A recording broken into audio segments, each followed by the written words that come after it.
Hey, it's Travis. Too many camp directors run just on gut feel. Our free Resilient Camp Blueprint Diagnostic is your dashboard for resilience. Take it today at camp.mba/Travis. Again, that's camp.mba/Travis.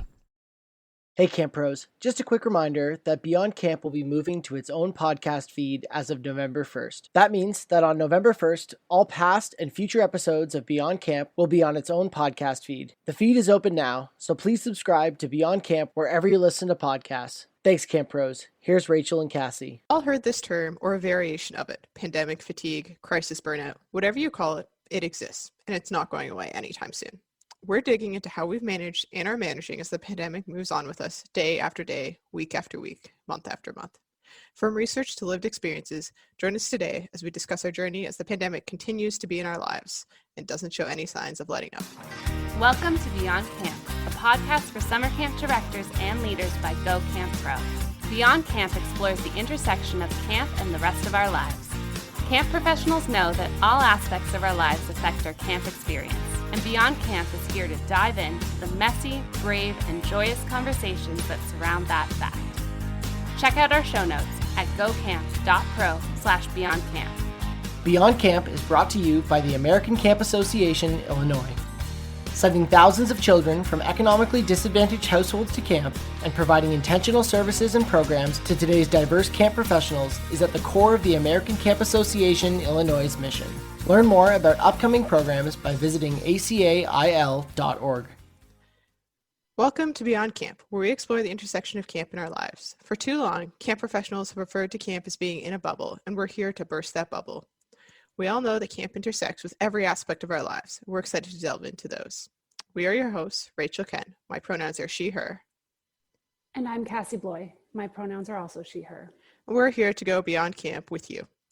As a reminder, please subscribe to this podcast wherever you're listening today, and be sure to check out the show notes at gocamp.pro/beyondcamp. Now, let's get started. This is a big topic today, folks. It's not going to be easy. As Cassie and I prepped to chat about it, we were just emotionally exhausted, even just after writing some notes and doing some research. So we appreciate you all tuning in and remind you to take care of yourself, take breaks, and take care of yourself afterwards. So the big topic on the table today is pandemic fatigue. It sometimes feels like the elephant in the room. It also sometimes feels like the neon sign that won't stop flashing at us. The pandemic is here, and it sure looks like it's here to stay for a while. And pandemic fatigue is a new term for many of us that we haven't heard before, because this is the first pandemic we've all lived through, hopefully the last. So Cassie, being our research guru, what have you found for us? So pandemic fatigue, it's a new term that we're hearing for the first time, but it's not new. But one of the things that I noticed when I started this research was that this isn't new to the globe. It's just new to those of us living on it right now. So it's been just over a century since we've been in a global pandemic. So it is new to us. Like, that's fascinating to me, because it's so rare in this globalized world that we live in that we experience something truly new. And especially because we have so much research and data available on the internet, it's so easy for us to share that information, that it's rare that we're faced with a situation that we can't draw on people's pretty similar experience.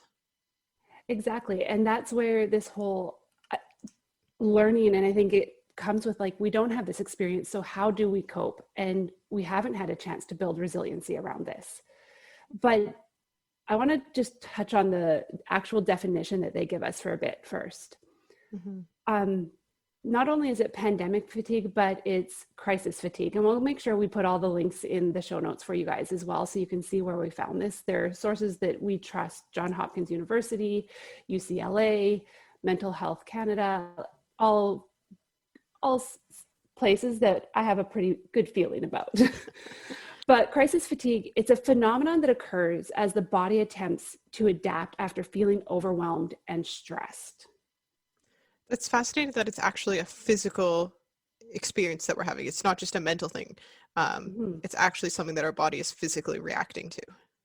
Exactly. So as I read more and more, they were talking about flight or fight. I like to always include freeze in that as well.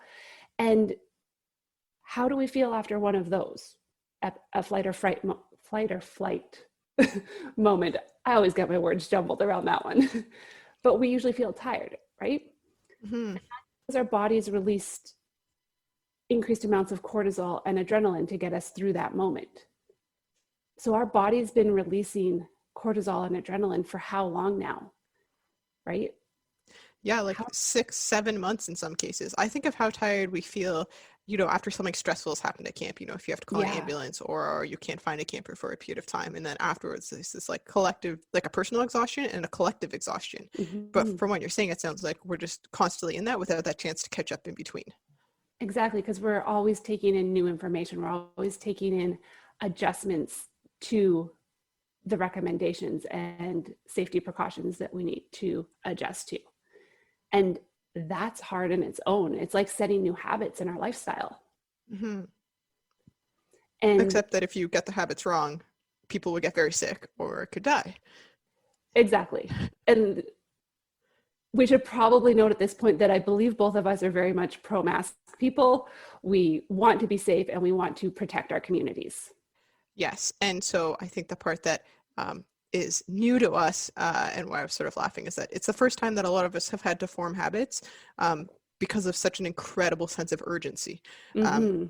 It's the first time that we've had to, like, our habits directly impact other people. It's not just like, oh, I should exercise more, eat some better food, or get some better sleep, because those are all like great things that we need to do, but the consequence isn't as immediate or as severe as the consequences for not developing good habits around the pandemic.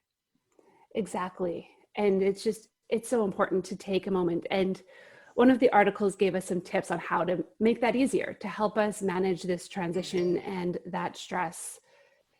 And they said, make a commitment to it. Be intentional about the choices that you're going to make. Be flexible.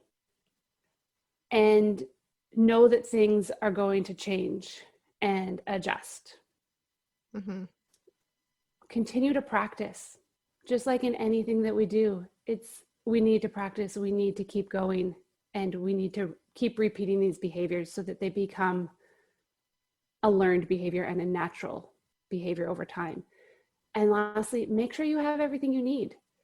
If you don't have that hand sanitizer with you where you need it, you're not going to use it, right? Yep. I think of, when you talk about that, like, make sure you have what you need and practice it. I think of our camp has a really strict rule this summer about wearing a hat, essentially between like breakfast and dinner. Anytime you're outside or like not in the shade, you have to have a hat on your head, which is fantastic for sun safety. And it just becomes habit that you don't go outside without a hat on. And that's not part of my normal day-to-day life. Like I mean, I'm wearing a hat right now, but that's not my norm.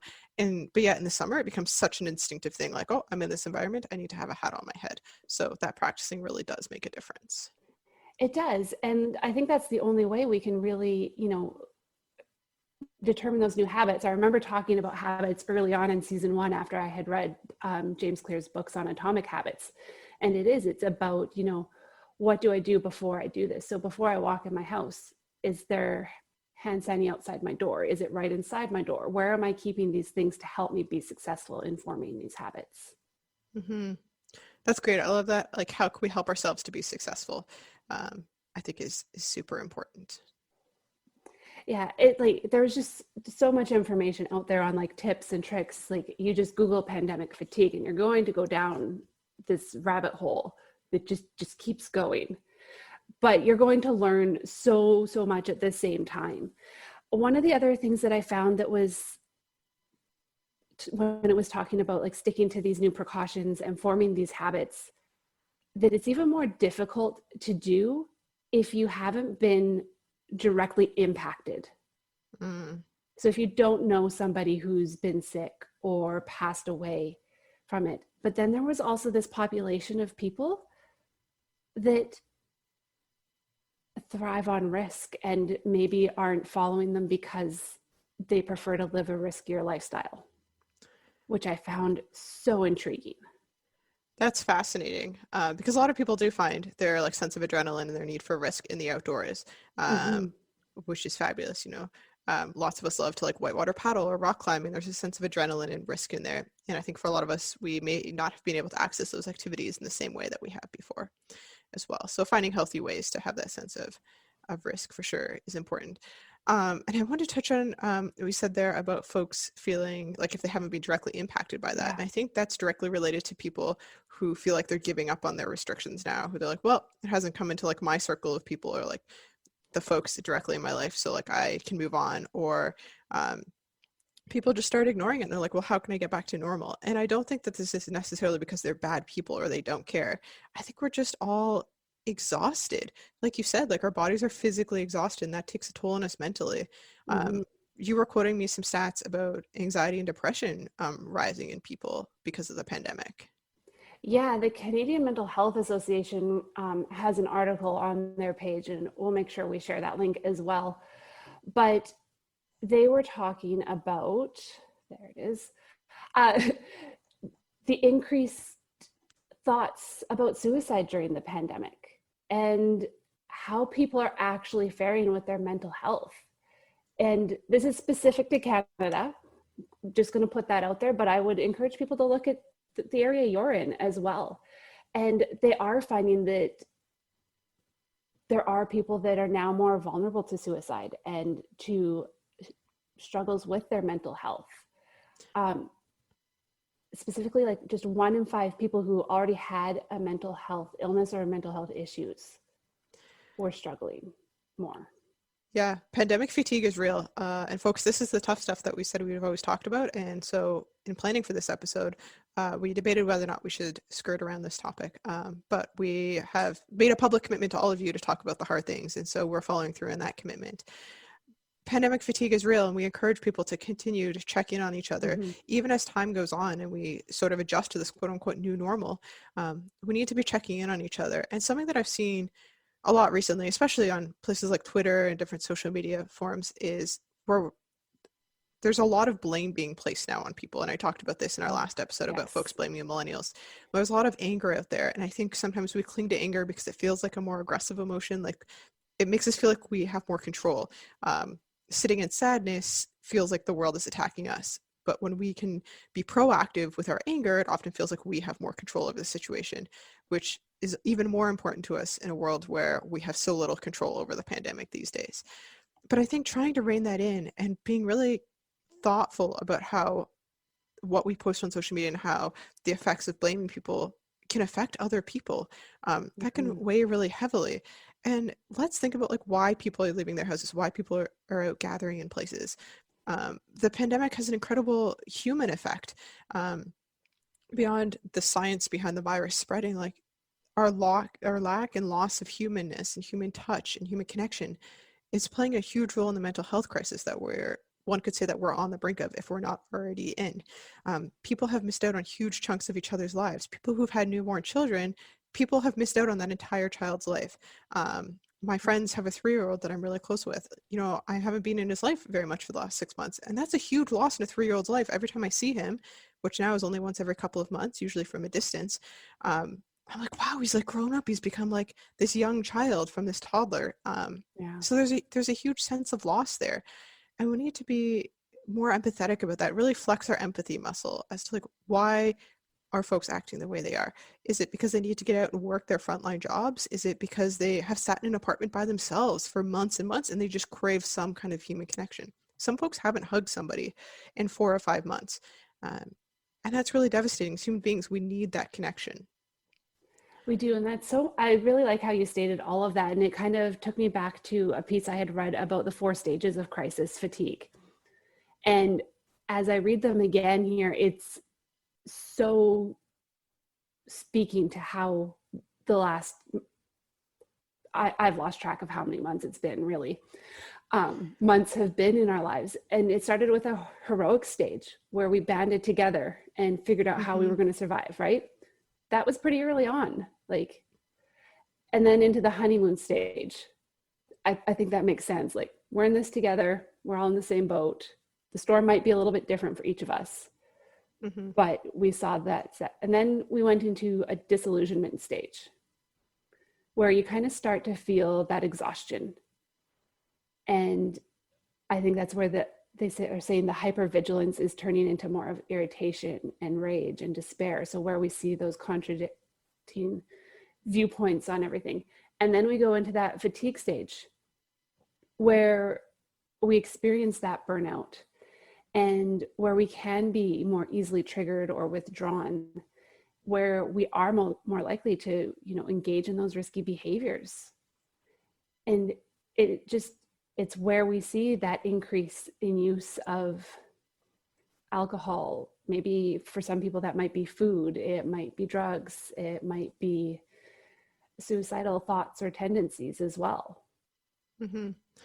Yeah, those unhealthy coping habits or destructive coping habits can definitely start to come into play far more easily. And then another thing I think of is that we don't live in little like boxes. This is not the only thing affecting us right now. Folks around the world are being impacted by many different things. Like there's the fires right now. We're in the midst of hurricane season. There's other weather events happening places. Couple that with all of the social issues happening in the world right now with the Black Lives Matter movement and protests. Here in Canada, there's Indigenous protests happening right now as we speak, and people's lives are being impacted by that as well, coupled with the pandemic. So people are out at protests, they're defending their land, they're fighting fires, all while decked out in PPE. So those already stressful events are just coupled and like just elevated to a whole other level given the pandemic. So we need to be mindful of that as well. And as we'll say later on in the show as well, please reach out for professional help should you feel that you need it. Or even if you don't know if you're quite there yet, reach out if you're thinking about it to somebody who can listen. Reach out to your peers and check in on each other, folks.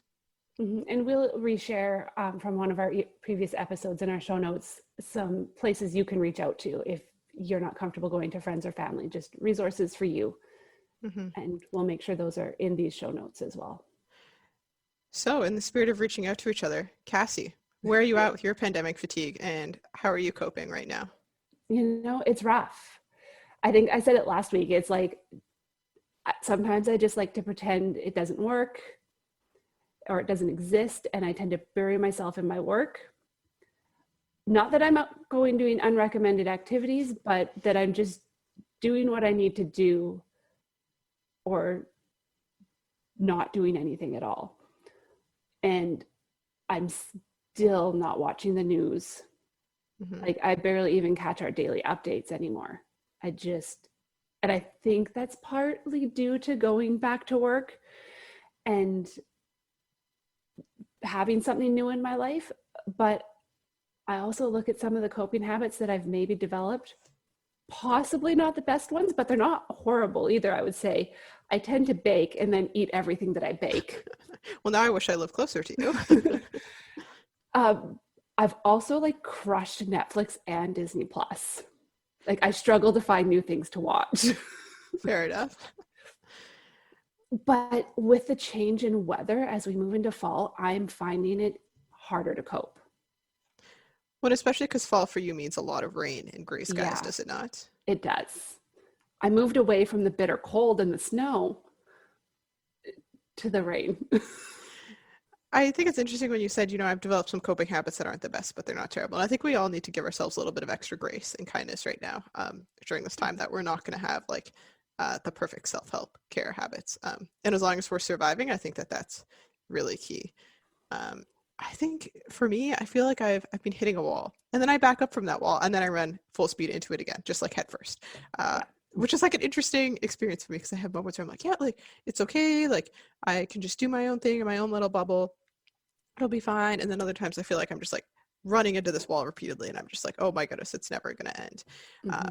And I'm in a place where currently physically located where there's no active cases in the province. And so the idea of going back to Ontario with rising cases feels daunting. Even though I was living in it before, I'm feeling more lost and overwhelmed more frequently, which is has been unfamiliar to me in the past, and it's an uncomfortable place for me to sit in. And I also feel like I'm trying to find hope and finding that to be challenging. Where do I place my hope? Oh my goodness, yes. But I'm finding that as I plan more routines, that's helping me. I'm trying to think of things that I can do that are safe.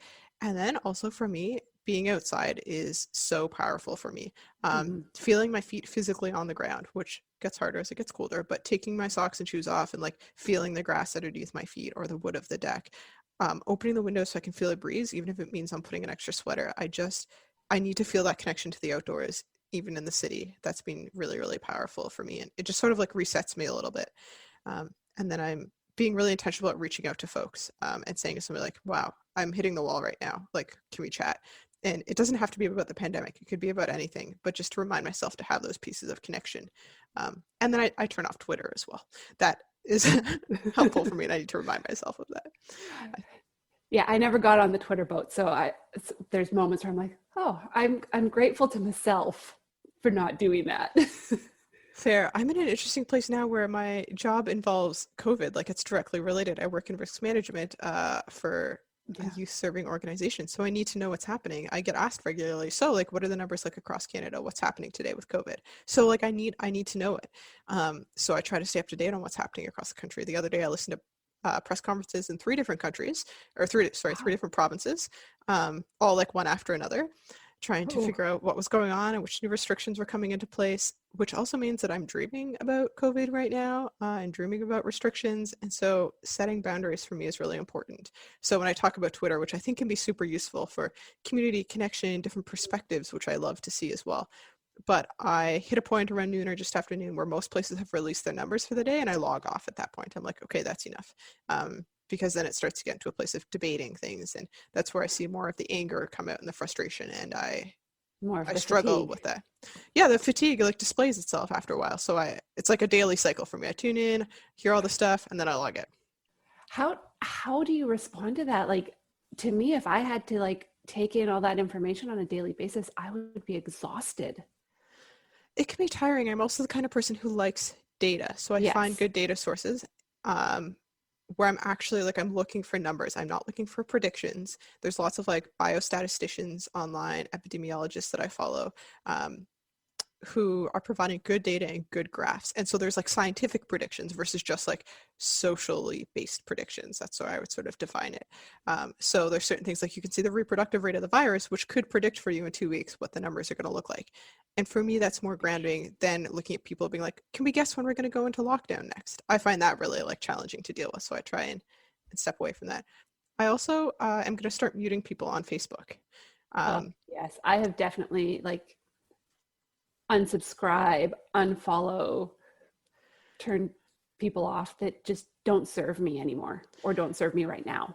Yeah, because I'm starting to see like people are posting things, and I'm starting to wonder, like, I wish I could ask the person, what were you hoping to accomplish by sharing this piece of information? What did you want to make people feel? Mm-hmm. And I'm trying to think about that before I post things on social media as well. And I wonder if more of us were to be more thoughtful about when we share something. Like, are we sharing that schools are closing or that numbers are rising because we're angry? Or are we upset? Are we sharing it in the hopes of reminding folks to wear their masks? Are we just sharing it because we're fed up? And what emotion are we coping with when we're sharing these things? And what are we evoking in other people? Yeah. I see that. And then it has me wondering of like, then how do those people who you're sharing that with, how are they responding to that? And how is it impacting them? Mm-hmm. And what is it possibly stirring up for somebody else as well? Exactly. Because we're all in, as we said before, the same storm in different boats. And so we need to be cognizant of that. So yeah, I try to set some boundaries around social media, but it's challenging as my job is directly impacted by the virus. Yeah, as you say, boundaries, when we were getting ready for this episode, we talked about getting off the roller coaster. Mm-hmm. I love the good roller coaster metaphor. For anybody who's not familiar with this, as we discussed just a time or two last season, about being on the roller coaster of the pandemic. So the ups and the downs, the moments where we feel like we've been thrown upside down. It's like a roller coaster that we never asked to get on and we're having a hard time getting off of. And I particularly love this metaphor because I hate roller coasters. I get motion sick when I turn my office chair too quickly. I don't understand why you'd want to be strapped into a metal thing and flung around at high speeds till you think you're going to die. So this metaphor really resonates strongly with me. Yeah, like we were talking about this, is it our choice to get off the roller coaster? Is it where the pandemic is at, like where we're at? Is that when we get off the roller coaster? Is it when the vaccine is available? Like, how do we make adjustments and adapt? Like, where do we sit? Like, I want off this roller coaster some days.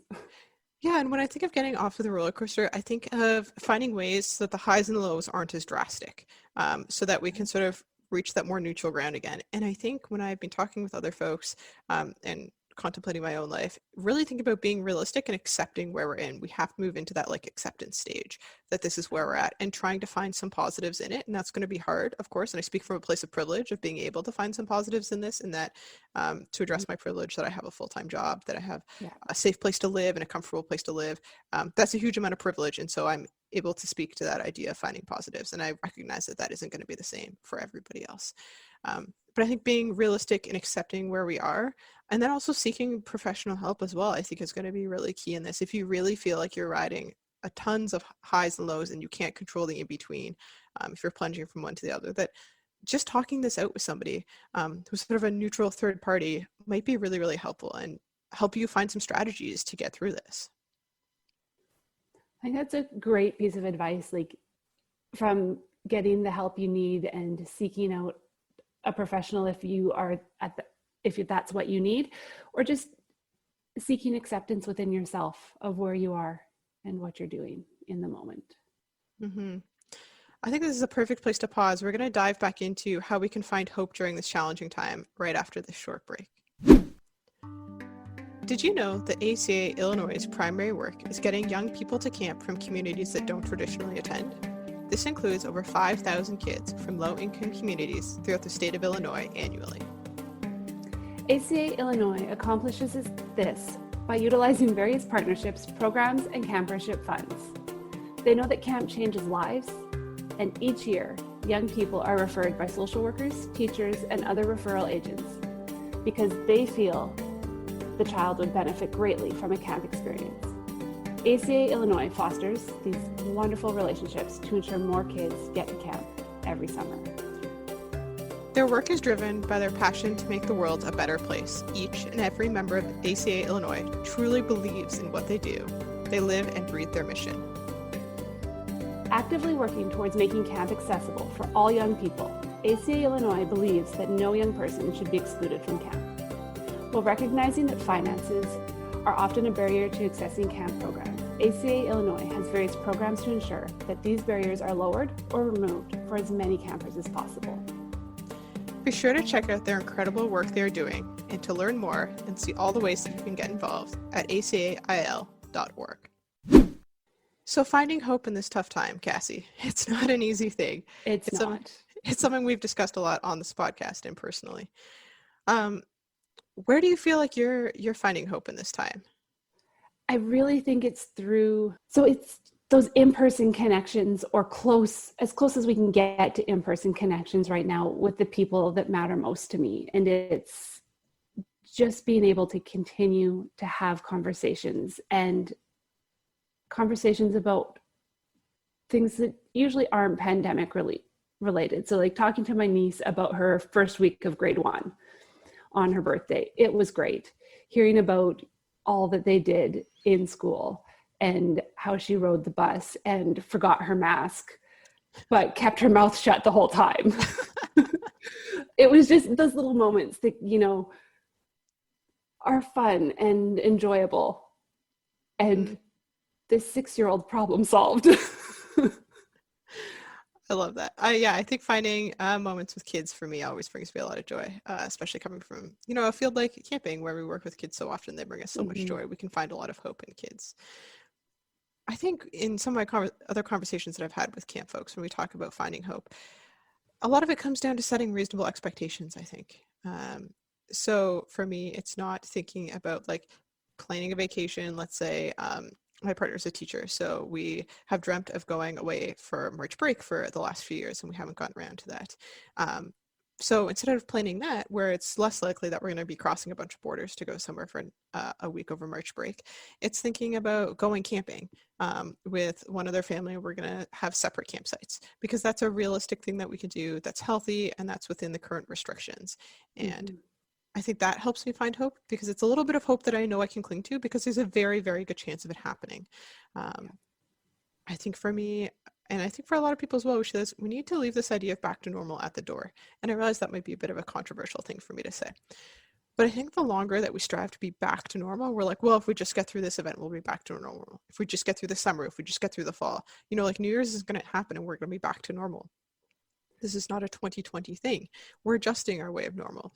And so I think making plans that are realistic and safe helps us adjust to a new normal and helps us put to rest this idea of returning back to normal. Yeah, I really struggle with that return to normal concept and how and when and if it'll ever be a thing. How can we say that? We don't know where this is going. It changes so fast that keeping up with it is difficult. Mm-hmm. When I think of like getting back to normal or a new normal, I think about working from home. And we've talked about this a little bit in previous seasons, but a lot of us are working from home a lot now. And one thing that I struggle with is working from home and becoming a bit of a workaholic, which I think all camp pros often are. We tend to want to work until we get the job done. My manager turned to me at one point this summer and said, you know, you don't have to work like 10-hour days in the summer. You're not at camp, Rachel. It's okay to turn off your computer when you're done work and actually walk away from it, not think about it. I was like, huh, that's cool. Yeah, like even my new job right now, I'm like, it's pretty much a 9-to-5 type position, 8 hours a day, 5 days a week. Yet I find myself checking my email or sending staff messages on the communication tool that we use at 7:30, 8 o'clock at night. Mm-hmm. Is that because it's habit, or is like, why do I feel the need to do that? Yeah, I think setting boundaries around work is a challenging thing when we're working from home. Like, am I supposed to take a lunch break? We used to take 45 minutes at the office. And I would sit and I would gather with a group of friends every day at lunch. So am I supposed to do that now? If I leave my computer for half an hour to go for a walk, am I a slacker even though we used to take coffee breaks at the office, or I would take that full lunch break? And it's easier and easier to slip into that routine of starting work a little bit early, working a little bit later. And I think that that's like a slippery slope the further we get into the pandemic, because like we said, this is our new normal, working from home, and we need to start that off with as many healthy habits as possible, I think.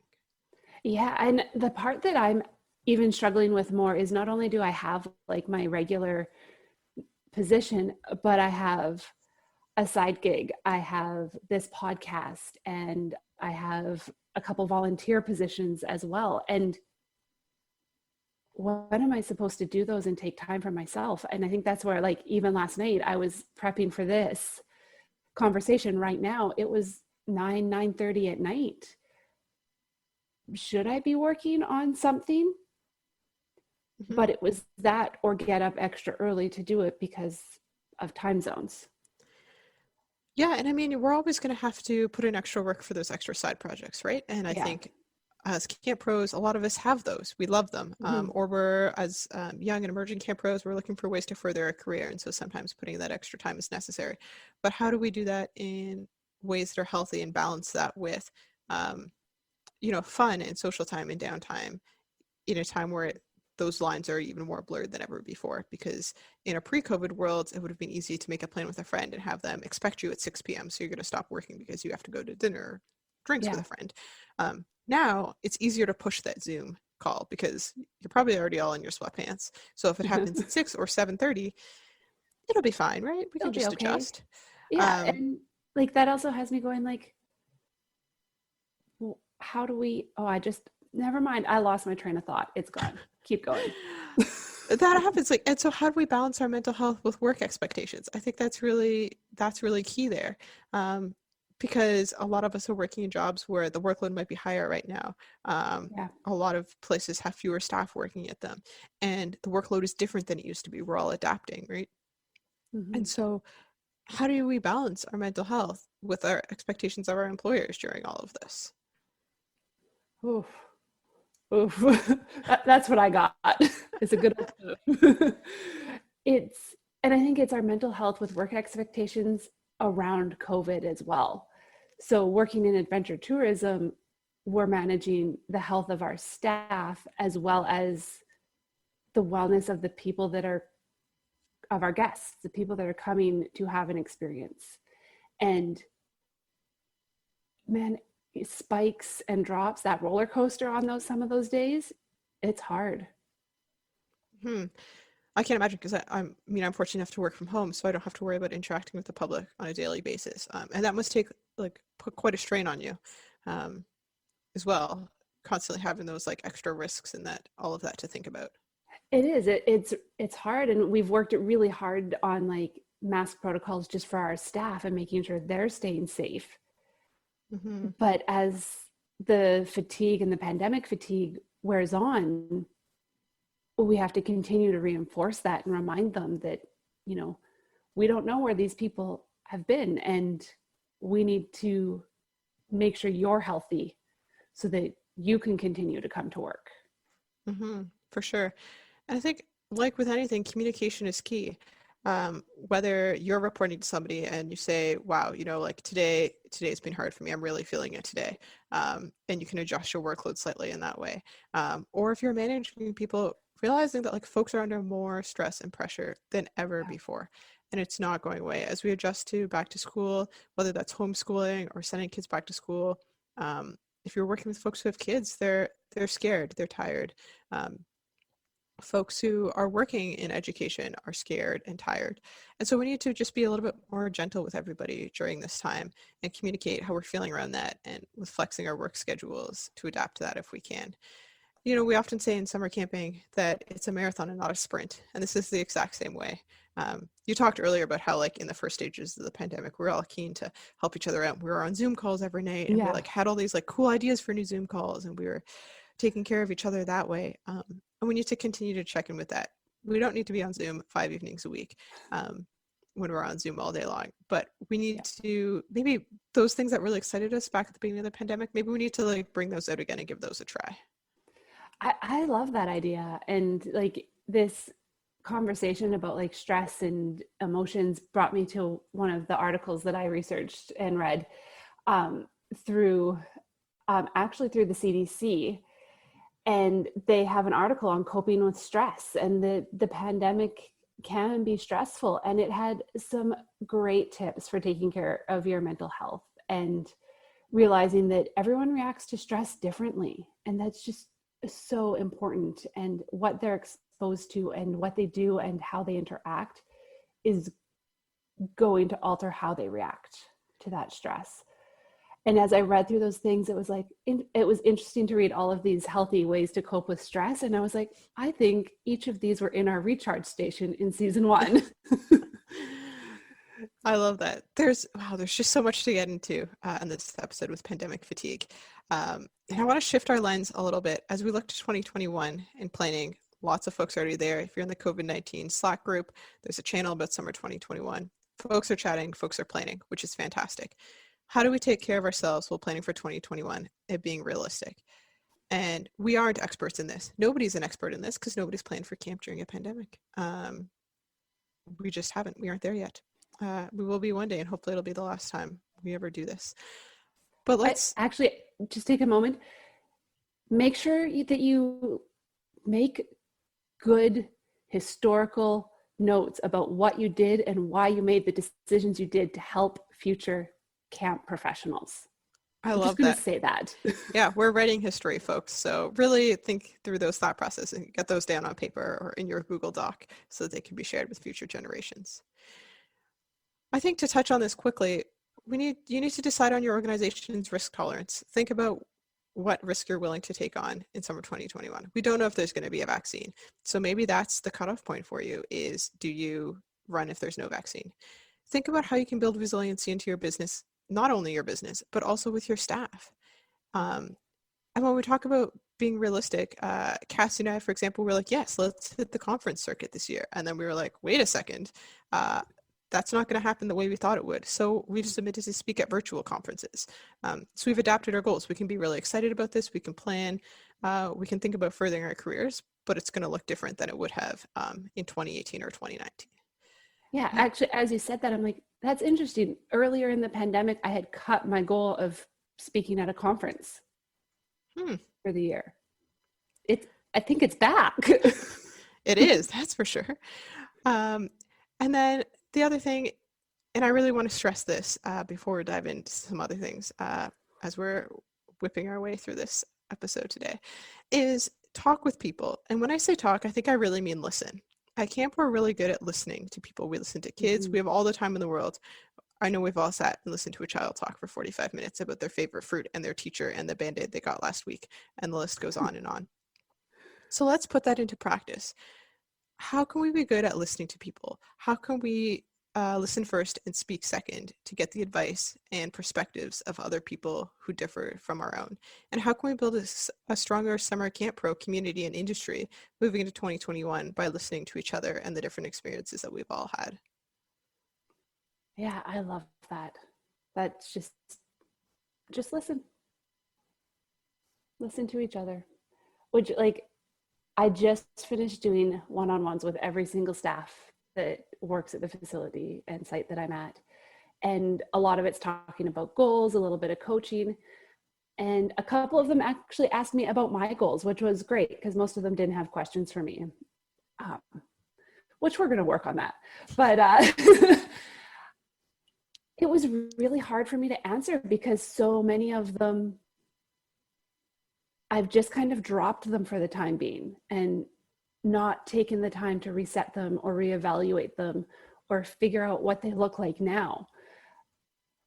But I also realized that right now I'm just like focusing kind of on week to week. So this week it was making sure I got up, got out of bed and did some of my side gig work before going into my 9-to-5 job. And so that then I still had my evenings to do what I needed to do, to run those errands, to take care of me, to use some of my self-care habits. I love that, looking at your goals and resetting them for this year. And I think that that's important. And I think that we need to do that. A lot of camp folks are goal-oriented people, which is fantastic. So let's look at those goals, look at our SMART goals, and how can we make them realistic and timely for the world that we're living in now? And which goals do we need to put a pin in for later on down the road when the world looks a little bit different? Yeah. As camp pros, we're fantastic at supporting folks. It's what we do, and it's why we love what we do. We build community. And when we're at camp, whether that be our day camp or overnight camp, we support our campers and our staff through everything. Even when a new situation comes up, we're always like, how can we support them? How can we move as a group through this? And I wonder, how can we bring that beyond the property lines? Like, what would we usually be doing with our kids if we were to have them gathered at camp right now? And how can we put that into the world? What needs do we need to be filling? And there are some camps that are doing a familiar and fantastic job of that. So let's learn from each other and really think about, if we aren't supporting our camp communities, how could we be doing that as we all work through this? And then, as always, I'm going to say it again, set some boundaries for yourselves. Turn your phone off. Don't give out your personal contact information. If you have your work email, that's fantastic, but people don't need to be texting you at midnight or 2 a.m. as they are worried about the pandemic or summer camp next year. Really allow yourself to have that space. Yeah, that reminder for your do not disturb function. Use it. Like, that's still my favorite feature. It still exists because, even though I don't give out my personal contact information to my staff, they still have access to our work messaging and communication tools that sends notifications. So that do not disturb that turns on at that certain hour and turns off gives me that guaranteed time where my phone is not going to make a sound. And even, for example, between you and I, we are in different time zones. And so Slack has an automatic do not disturb function, which is the platform that we use to communicate mostly. And it's fantastic because I can be working early in the morning and I know I'm not going to wake you up, and you can be working late at night and we can just catch up when we log back on at our typical hours the next day. Yeah, it's great. It always throws me because it sends your message in my time zone. And I'm like, what was she doing at 5:30 in the morning? And then it takes me a minute. I'm like, oh, it's okay. That's my time.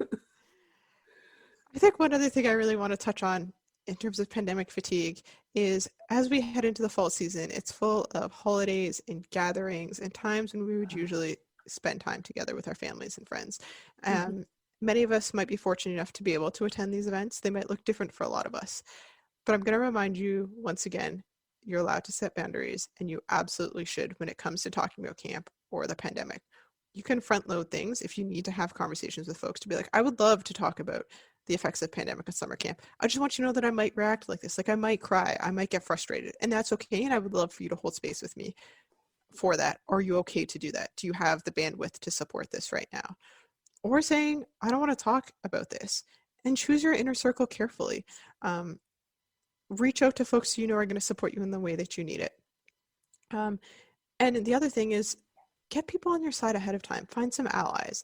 If you know that there's going to be someone who really wants to get into this over a dinner that you're going to be at, see if your cousin will be on your side and help you reinforce that boundary with other people. Sometimes it's helpful to have somebody in your team to be like, hey, I think Rachel really needs a break from talking about this right now. Let's talk about whatever's on TV, or this great dish that we're eating tonight.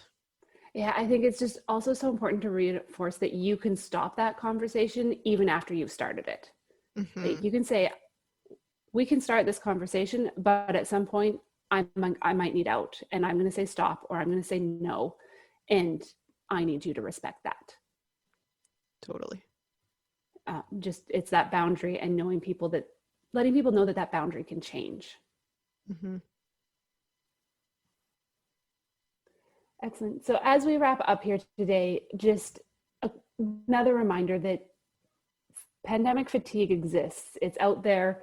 You may be experiencing it, you might not, but use the tools that you have, seek out the resources that you need, and know that there are people out there ready to talk, ready to listen, and support you as you need it. As always, we're going to end with our recharge station, which provides a self-care tool that's probably going to be helpful, we hope. But we believe that self-care is critical to personal wellness in the good times and the not so good times. It's also something that we as camp professionals often struggle with. We want to give you tips, tricks, and tools to charge your batteries. Help you feel inspired. Rachel, you've got a tool or a tip or trick for us today? Yeah, so as we head into a changing season, I'm wondering what folks are doing for food. Have you found a new recipe lately? Are there foods that you typically would eat in the fall that you might not eat the rest of the year? Where I am, root vegetables become very popular again. So like the sweet potatoes and the squashes. So I'm excited to try some new recipes for this fall. We'll drop one or two into the show notes for you to check out. But find some food that really nourishes not only your body, but also your soul during this time. Awesome. And if you think you have a recipe that we should try, happy to take it. You can send those to beyondcamp@gocamp.pro. We want to take a moment to thank you for joining us beyond camp. We hope that you were able to connect and reflect with us as we journey beyond the property lines and bring camp with us. Remember, you can always reach out to us with a discussion topic, a thought, or a question. Just email us. Again, that's beyondcamp@gocamp.pro. We want to send a big thank you to GoCamp Pro for continuing to hold space for these conversations on our new independent feed. To the team at ACA Illinois for their sponsorship and support of this idea. To our producer, Matt, I'm sorry. He'll know why. And to you, our listeners, thank you for your dedication and for listening and sitting with us in these hard conversations. And lastly, be sure to reach out and connect with us. You can reach myself, Cassie, at cassie.bloy@stefanricard.ca. Rachel? Folks are always welcome to email me at kentar@girlguides.ca. Please remember you can find all we talked about on our show notes at gocamp.pro/beyondcamp. And lastly, you can find all the other podcasts that are releasing episodes on a regular basis as well as part of the GoCamp Pro podcast network at gocamp.pro/podcasts. Go well and safely, friends. We'll see you next week. Thanks for tuning into this episode. Beyond Camp is a part of GoCamp Pro and the GoCamp Pro podcast network. Find a podcast for camp professionals of every age and stage at gocamp.pro/podcast. Thanks for listening, friends. Hey Camp Pros, we love that our industry is built on sharing. In order to foster that spirit, if you've gotten even one good idea from a Go Camp Pro podcast, masterclass, from the Summer Camp Professionals group, a conference, or wherever else, we ask that you give credit where credit is due. That way, it'll encourage camp pros to keep freely sharing their ideas and make the camp industry as a whole better. Hey, it's Travis. Camp directors often tell me they're just too tired to take on anything new. That's exactly why my free Resilient Camp Blueprint Diagnostic exists.